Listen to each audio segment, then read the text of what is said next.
UG, welcome. Thank you very much indeed for welcoming me and having me on your program.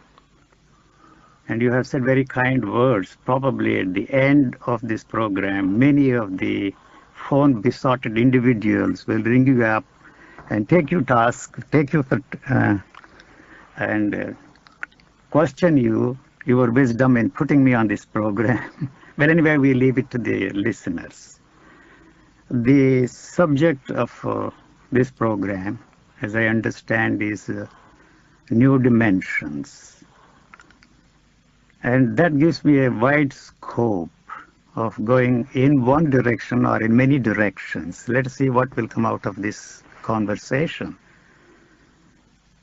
I'd like to go back to that time, I think it was in 1967, just after your 49th birthday, when in Sanan you went to hear J. Krishnamurti speak, and an experience occurred. Could you describe that?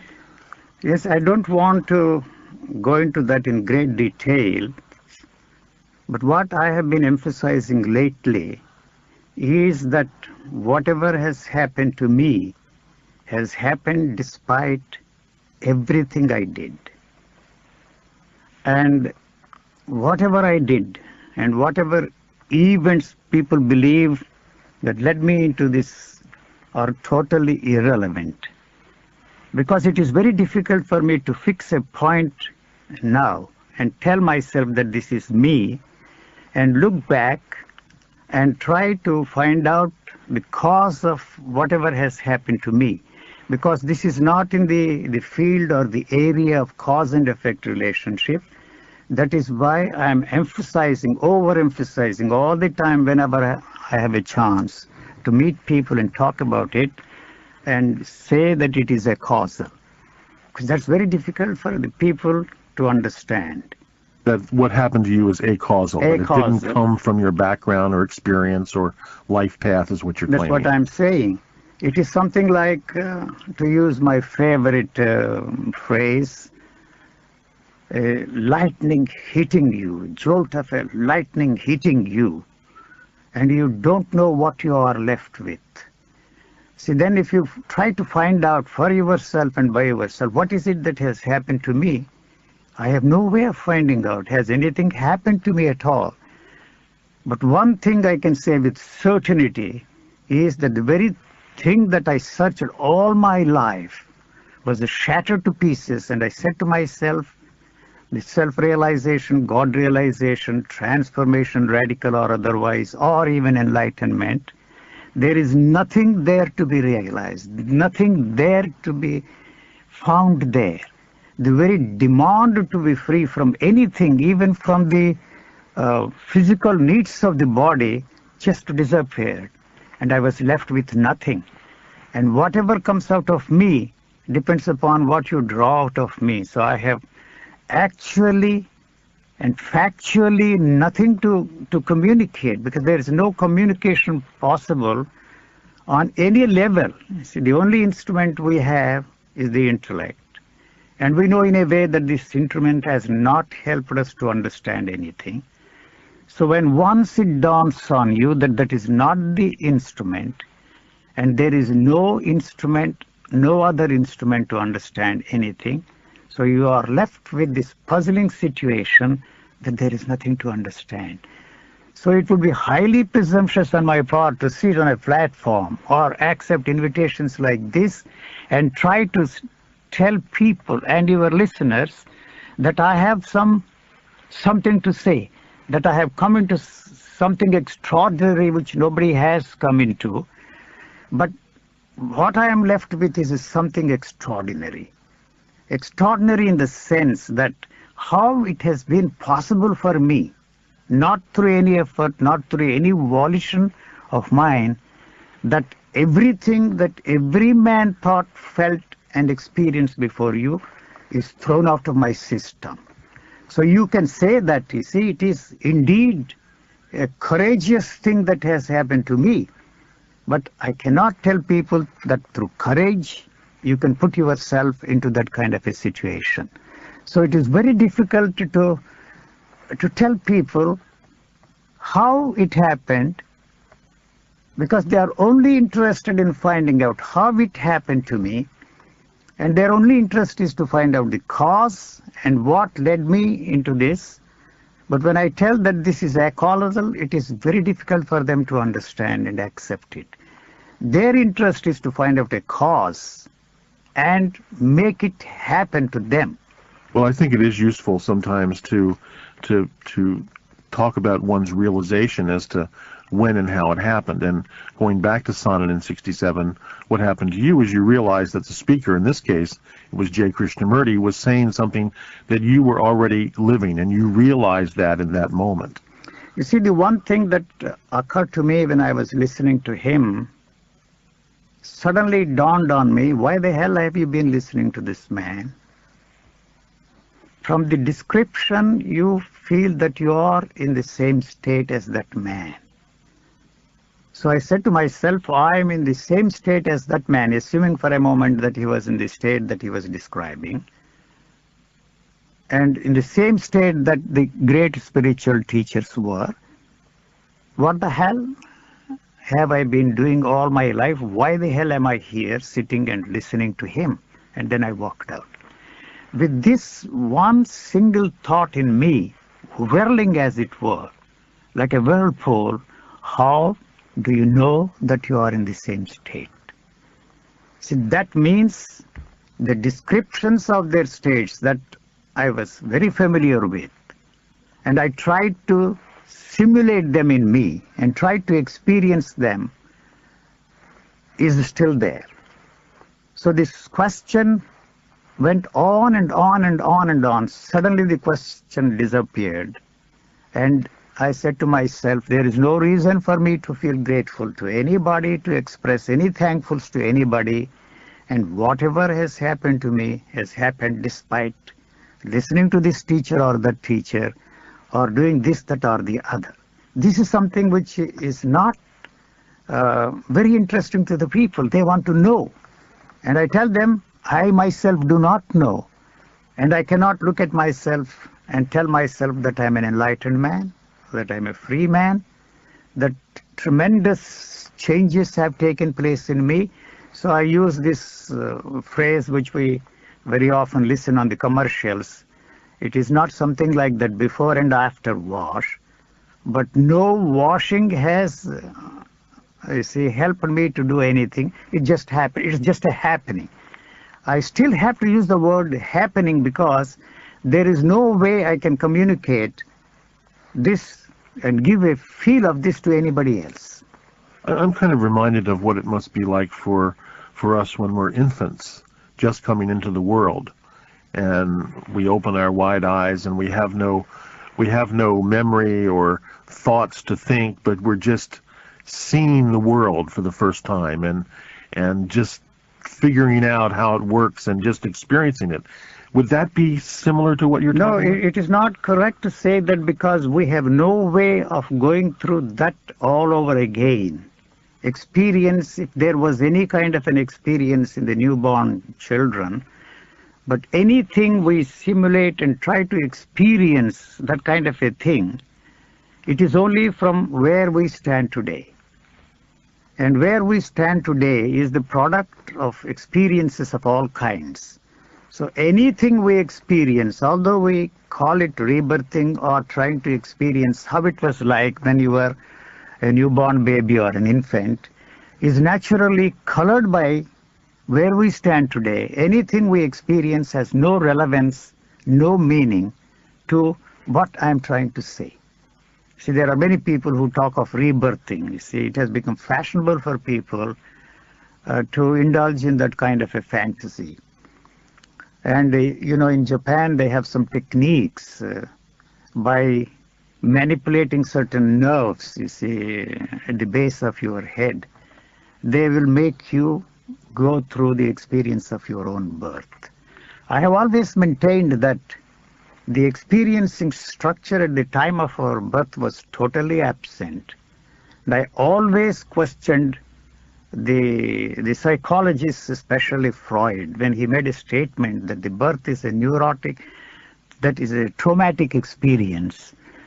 I don't think it is a traumatic experience at all, because there was no experiencing structure there at all.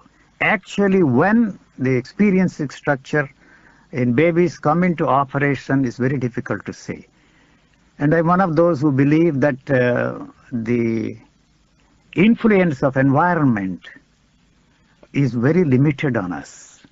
And I maintain, I'm not an authority to assert such things, but it is genetic in its origin and in its expression. You see, everything is genetically controlled. And if we really want to change individuals, the only way we can do it is not to change the environment, not through the cultural input, by trying to understand what really is the part that the genes play in us, and maybe through some genetic engineering, we can create perfect human beings. But so you would support genetic engineering? No, I'm not. I'm at the same time conscious of the fact that it is a very dangerous thing that we are indulging in. When once we perfect, you see, the engineering techniques, we hand it over to the state. And it will be a lot easier for the state to manipulate the individuals and turn them into just, you see, a robots. I'm not against robots. We actually are robots, whether we like it or not. And make them do things which they are unwilling to do, because it takes a lot of time, lot of brainwashing to teach something to the people, to make people believe in God, for example, to make people believe in a particular political ideology. But to free them from that kind of a thing, we have to brainwash them all over again. It's a very elaborate, long process.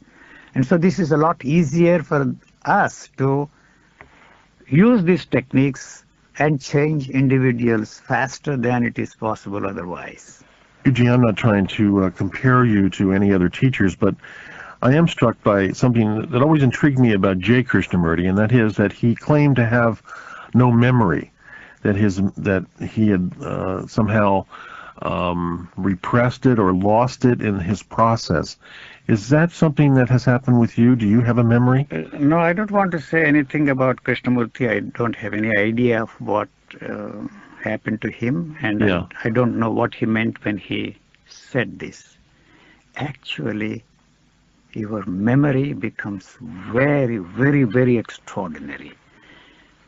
That is the problem which we have to face today. We have been using memory a lot. I always maintain, you may question this, the experts in the field of brain physiology may question that, but one of these days they will have to accept what I am trying to say. The brain plays a very, very, very minor role in the functioning of the body. It is not, you see, a creator at all. It is just a reactor. And what this memory is, we really don't know yet. One of these days, these experts who are dealing with this problem of memory will come out with the answers which we have to get what these neurons are. You see, I maintain that the memory is not located in any particular area of the body. Every cell in our body is involved. And my feeling is that we have come or arrived at a point in the history of mankind that we are going to be confronted with this problem of people who have lost their memories.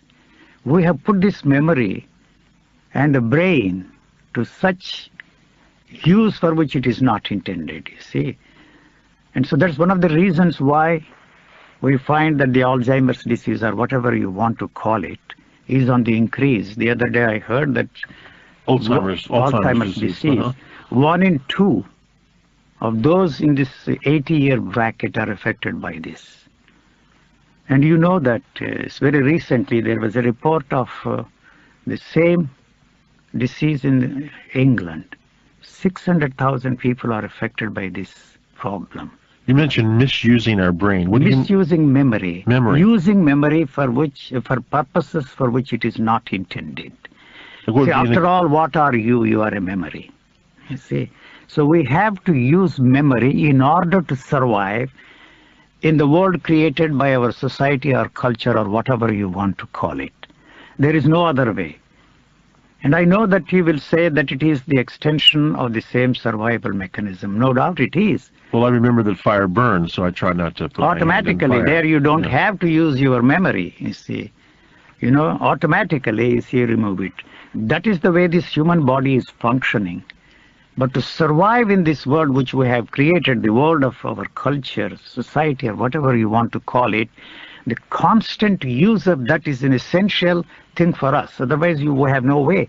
The whole education is built on the foundation of how to develop your memory.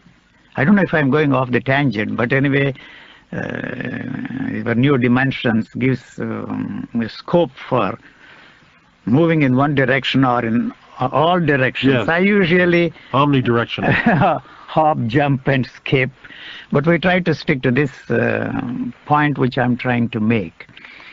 Unfortunately, the humanity has placed before itself the model of a perfect man. The perfect man is born out of the value system that we have created, and that value system is born out of the behavior patterns of our great teachers of mankind. So let's say someone like Jesus might be an example of creating Jesus, the perfect Buddha, man. and all the Buddha, great yes, teachers. Muhammad So, and you so see, forth. every human body is unique. Nature is not interested in creating a perfect being, but its interest is to create perfect species. This leads me to a question, Yuji, and that is that if every one of us is unique, that implies that our, quote, enlightenment, if there is such a thing as enlightenment, would also be unique, so that each of us reaches that state individually and uniquely. Exactly. That is what I'm trying to emphasize. It is just not possible for us to produce enlightened people on an assembly line. You know, if you look at history, even in a country like India, which prides itself as a land of spirituality, has produced very few enlightened people. You can count them on fingers. But unfortunately, in the marketplace, we have many claimants who say that they are enlightened, out to enlighten everybody. There is a market for that kind of a thing. You see, the demand and supply is responsible for that kind of a thing. But actually, an enlightened man or a free man, if there is one, he is not interested in freeing or enlightening anybody, because he has no way of knowing that he is a free man, that he is an enlightened man. So it is not something that can be shared with somebody, because it is not in the area of experience at all. So when you say new dimensions, it is very strange to use those words for me, because there is no such thing as a new experience at all. Supposing you go to a new place, what goes on in your mind, if I may use that word, is that you are always trying to fit whatever you are seeing in the framework of the past, you see. So the moment you say that something is new, it is the old that is telling the new, that is new, you know. So it is very difficult for us to experience anything new, because if there is something new, it is not the particular frame we call the old is destroyed, but the totality of the past is destroyed in one great big blow. So you're suggesting that what we do is we bring our memory, we bring our past experience, so consequently we can't really experience anything new, freshness or the yes, newness. Yeah. You may not agree with me, and your listeners may brush this aside as absurd and nonsense, but there is no such thing as a new experience, and there is nothing new at all. It's the old that tells that it is new, and through this gimmick it is making that part of what it calls new part of the old and maintains its continuity. So whatever you cannot experience does not exist. It may sound as a very dogmatic assertion on my part, but when you try to experience something that you have not experienced before, the whole movement of experiencing structure comes to an end. Having read some accounts of your previous life, I go back to that experience when you went to see Ramana Maharshi and you asked him, whatever it is you have, can you give it to me? Mm-hmm. And he said, I can give it to you, but can you take it? You see, unfortunately, that is the traditional answer that is dished out by all spiritual teachers. And I used very strong words, and it is not proper for me to use what I felt at that time. But what is reported in the so-called story of my life is a garbled version of what actually I felt at that time. Well, anyway, anything I say today is irrelevant because I don't know what I felt at that particular moment, and there is no way I can relive through that experience from here. So I said to myself, what is it that he has? And if there is anybody, you see, in this world who can receive it is me, I said to myself. And so I walked out, you see. And so that in a way decided another phase of my life. The whole traditional approach to the whole question of enlightenment was thrown out of my system. Although I continued to read books on religion, studied philosophy, studied psychology, and studied science, I tried to find out answers, you see, from those people who have not been contaminated by the traditional teachings of the people. Like I got interested in the Western philosophy, interested in science, and trying to find out the answer to my basic question. My basic question was one question. Although I studied psychology and different schools of psychology, I felt very strongly, where is this mind that we are concerned about, that we are trying to understand, study, change? Why we talk of a total change, you see, in the makeup of the mind?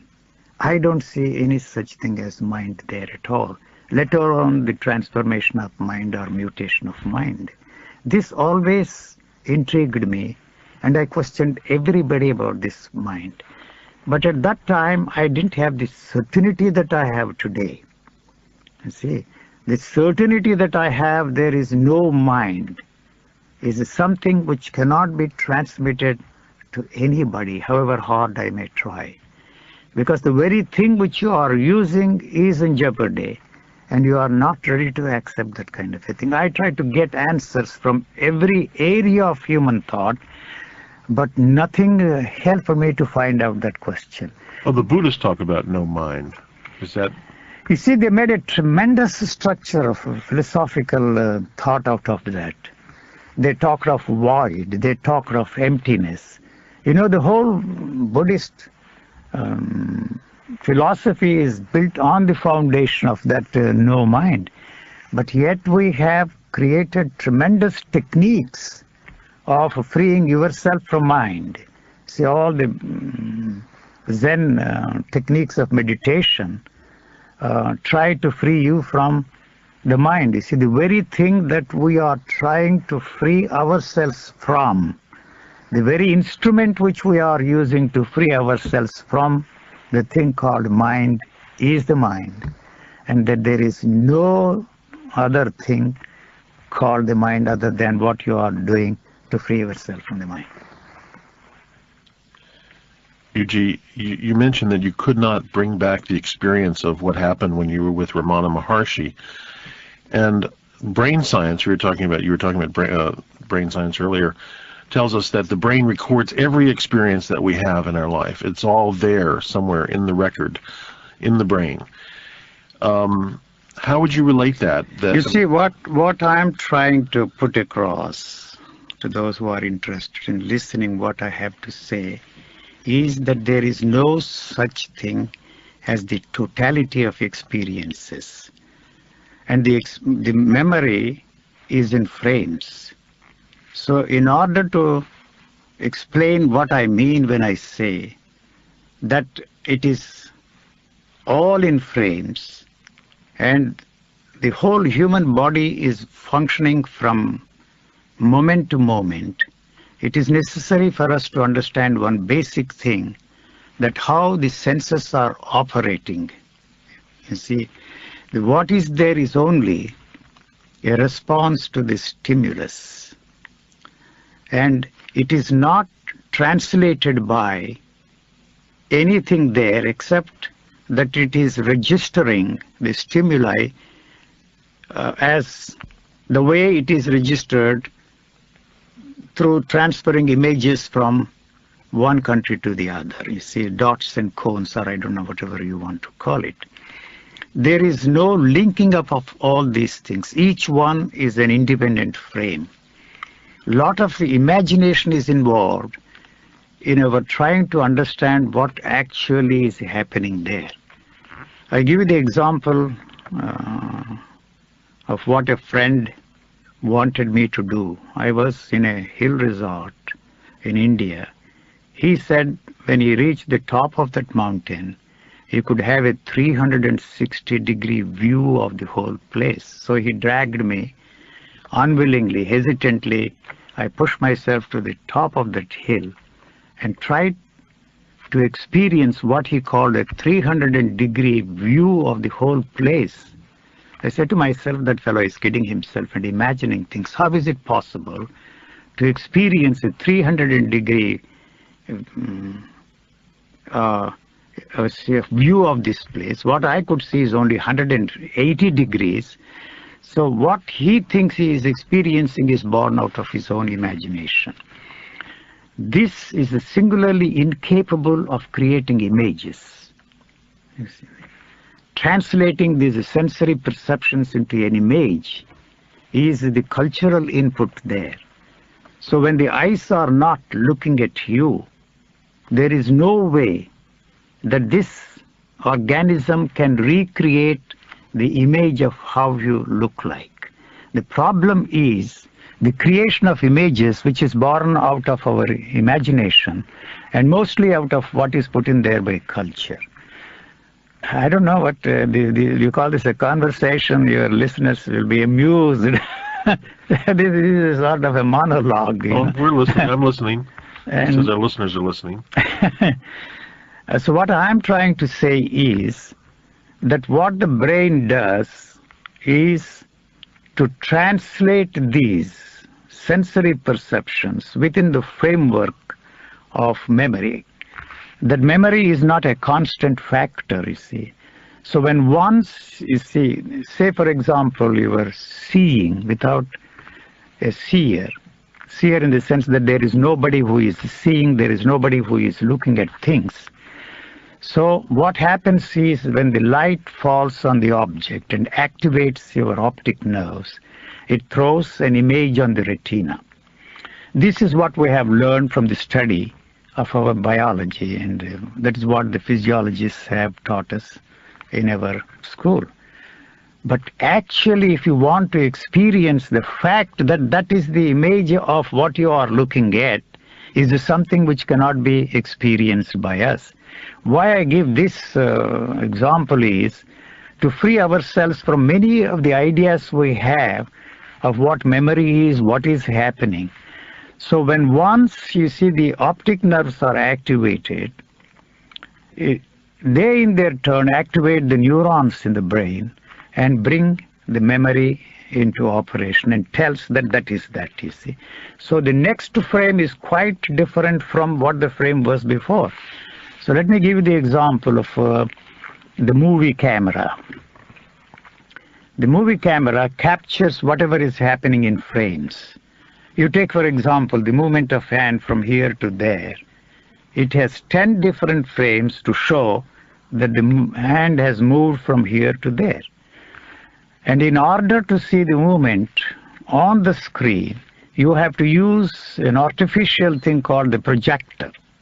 And then only you see the movement of hand artificially created by the projector through the help of the projector.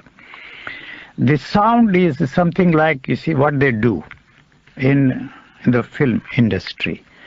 The sound is 19.5 frames. There is a difference between what you take and then the sound, 19.5 frames difference there is. So in exactly the same way, the thought is very slow. By the time it comes and captures this, whatever is there within the framework, the eyes have moved somewhere else and it is completely wiped out. I'm thinking of television might be a good example, too, of that, where the picture is never really there. It's just a collection of dots. It's a collection of dots. And it requires our brain to put the picture together. The brain is operating in exactly the same way. The whole thing is registered as dots, and the pictures are taken in frames. So there is an illusion that there is somebody who is looking at the things. Actually, there is nobody who is looking at the things. It may sound very strange to you when I say that there is nobody who is talking. You know, you are the one that is making me talk. And there is nobody here who is talking there. There is nobody. It may sound very strange to you, but that's the way it is. It's so mechanical that we are not ready to accept the mechanical functioning of this living organism. So you have no sense of identity, personal identity, yourself? No way, because there is no point there, there is no center there, there is no psyche there, there is no I there. The only I that I can find is their first person singular pronoun. I have to use that first person singular pronoun to differentiate the second person singular pronoun. That's all. But there is nothing there, there is nothing you can say that this is me. That is the reason why I cannot tell myself that I'm a free man, that I'm an enlightened man, and I have no way of knowing that you are not an enlightened man, that you are not a free man, and there is no need for me to free you or enlighten you, because I must have an image of myself, and in relationship with that, I have an image of you. So the images we have there are related to what we would like to be, what we ought to be, what you should be, what we must be. As you travel around the world, Yuji, and you visit India and Switzerland, you come to the United States on occasion, there are people that gather around you. What do you think these people are looking for, and why do they gather around you? Why do they come to see you? They still think that I can help them. I'll give you some conversation that took place recently in Bangalore. And they're all my friends. I don't have any devotees, I don't have any disciples, I don't have any followers. I tell them that they are my followers because they are repeating whatever I am saying. They are memorizing my statements and repeating them. And there is no use kidding themselves that they are not following me. The moment they repeat something which is not theirs, they have become the followers of somebody. So when I asserted with great vehemence that whatever happened to me has happened despite everything, despite my visit to Ramana Maharshi, despite my contacts with J. Krishnamurti and my personal conversations with him, despite all the things that were expected of somebody who wanted to be an enlightened man, I did. One friend in the audience said, "We cannot accept what you are saying despite, regardless of what I did." And you assert that, you see, even the persons who have been part of your life for years and years, they are irrelevant. How can we accept that? You see, the problem is very simple, he said. If we accept what you are saying, that whatever has happened to you has happened regardless of what you did, and everything is irrelevant, we lose the only hope that we have in you. We still feel that although we have lost faith in them all, we cannot lose faith in you. And I tell them that's the one that is standing there in you, which makes it impossible for you to free yourself from whatever you are trying to free yourself from, because you have replaced one with another. That is all that we can do. One illusion is replaced by another illusion, and one teacher is replaced by another teacher, because there is no way you can function without replacing one thing with another. Well, I can recall, J. Krishnamurti, when he was alive, used to talk many times about how it didn't matter about his past experience. There was no teacher, there was no path. And yet, anyone who has presented themselves to the world with any kind of enlightened view, say J. Krishnamurti, others have, they've still lived a life path that has gotten them to where they are. And there is a path. You've led a life path that got you to where you are. So, but I cannot, you see, suggest anything that didn't play any part in my life. That would be something false, falsifying the thing, you see. What you're saying, that each of us has an individual and unique life path, and out of that comes what comes. The uniqueness of every individual cannot express itself because of the stranglehold of the experiences of others. Mm-hmm. So after all, you don't exist, I don't exist. You and I have been created by the totality of those experiences. And we have to use those experiences in order to function sanely and intelligently in this world. So are you creating me now? You are creating me. Are you creating me? No, I'm not creating you, because I don't have any image of myself here.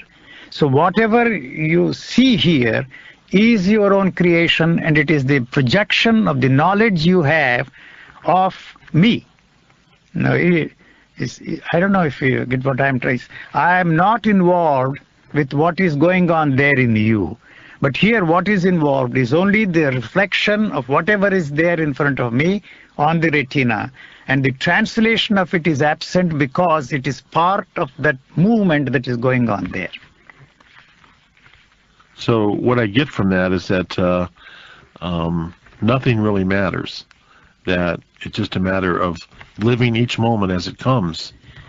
You see, that we mislead, we place ourselves in a situation where we think it is possible to live from moment to moment.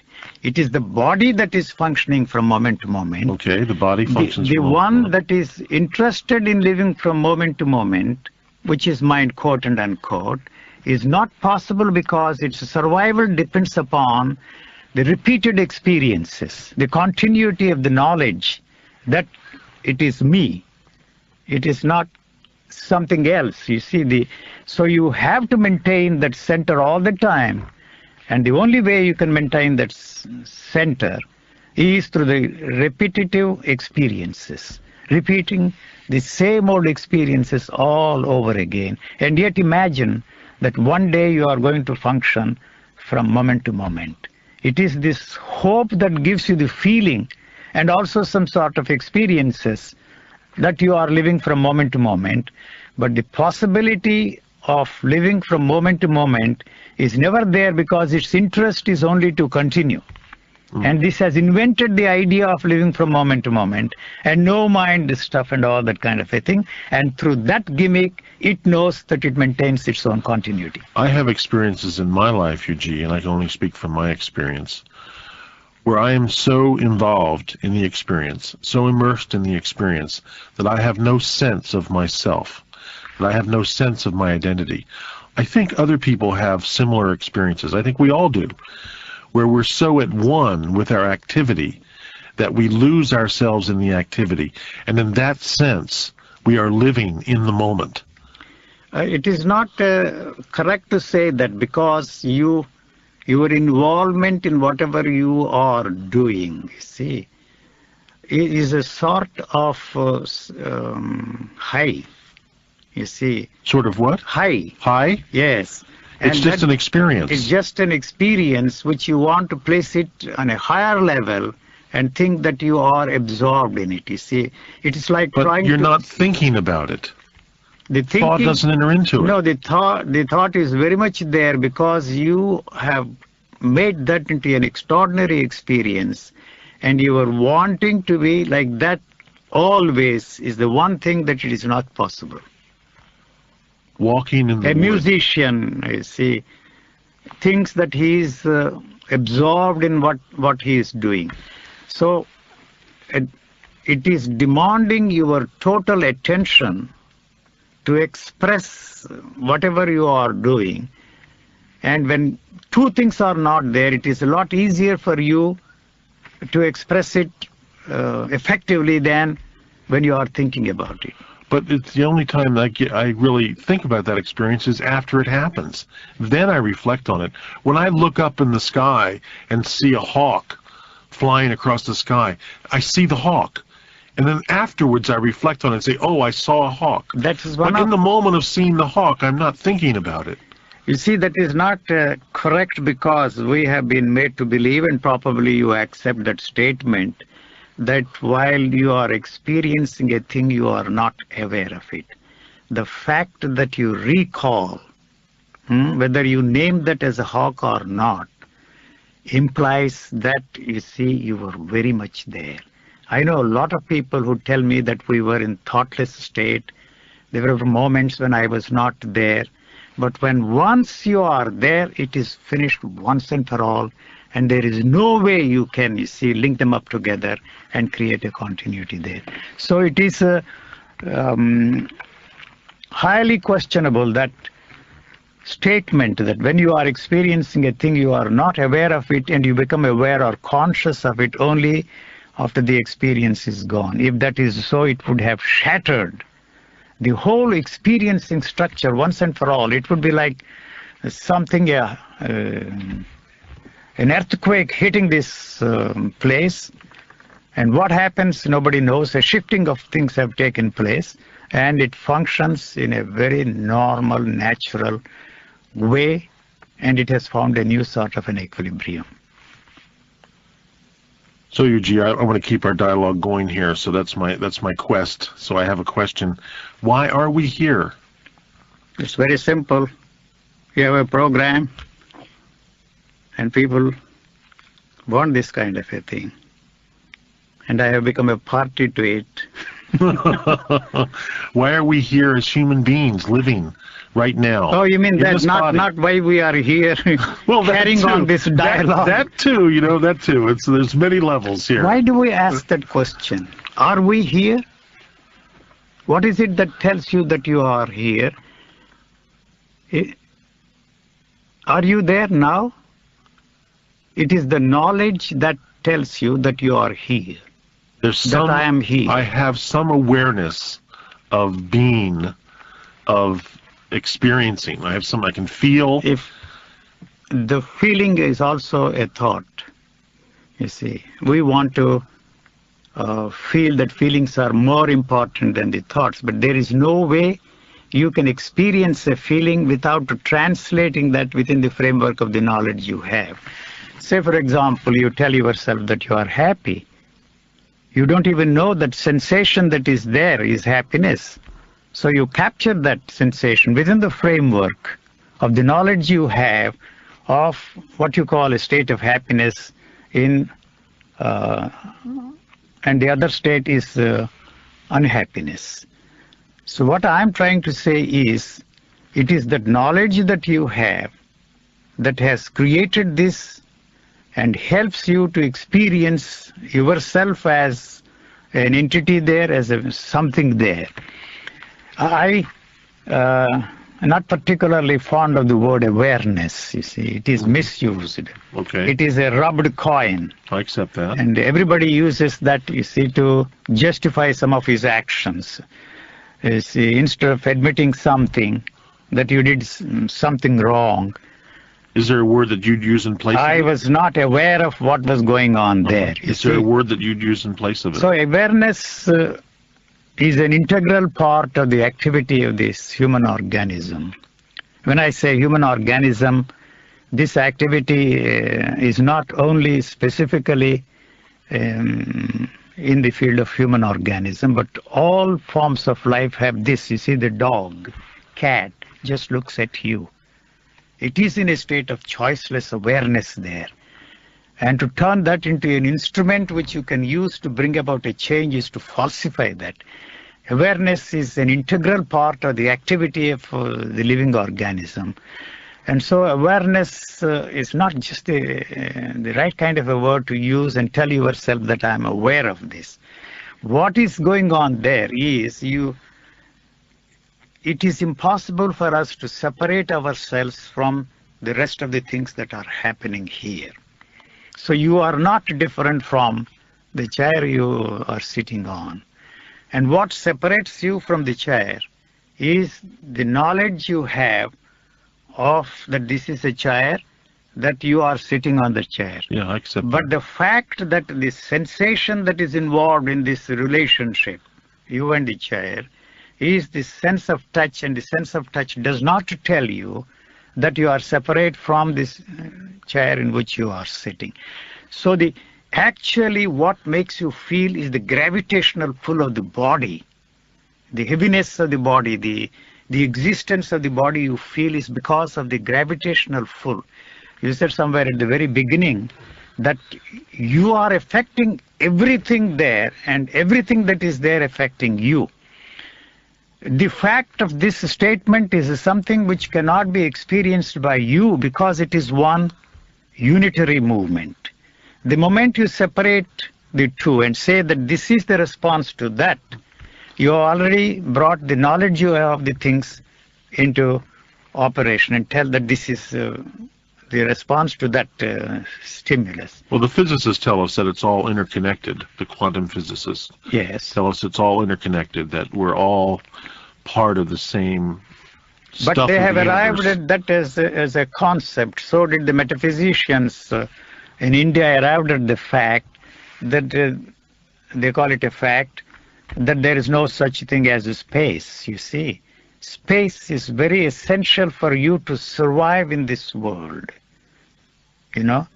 But the fact that there is such a thing as a space can never be experienced by you. And one scientist came to see me, and he's made this statement that there is no such thing as a space, there is no such thing as time, there is no such thing as matter. I said, you are repeating a memorized statement. Probably you will give me an equation to prove that there is no such thing as a space. But supposing it is a fact in your life that there is no space, I always give crude examples. What happens to your relationship you have with your wife? You know, when people throw these phrases at me, that there is no observer, the observer is the observed. It's very interesting, you see, to discuss that for theologians and metaphysicians and scientists. But when it percolates to the level of our existence, day-to-day existence, and in our relationship with the people around us, if you tell yourself that the observer is the observed, apply that to a situation where you are about to make love to your wife, what happens to that? Well, then it seems to me it would translate into a situation where if one is the observer and the observed, that I'm taking responsibility for everything that's happening in my life. Yeah, but that's the end of all relationships. That's finished. But it goes back to we're all say that there is the observer is the observed is a meaningless statement, repeated ad nauseum, and they actually do not know. When that is the case, how it operates in our lives. All relationships are finished. So are we just on automatic? Automatic, repeating words, phrases, memorized. They have no relevance to the way we are functioning. Are you just on automatic? I am an automaton. There is not one thought which I can call my own. This computer, you see, has no information on a particular subject. It is silent. So you are operating the computer. It is your interest to find out what is there in this computer, and whatever comes out of me, or whatever you call it, is what you call that printout, is yours, and you are reading something in it. So I'm the dreamer and you're the dream.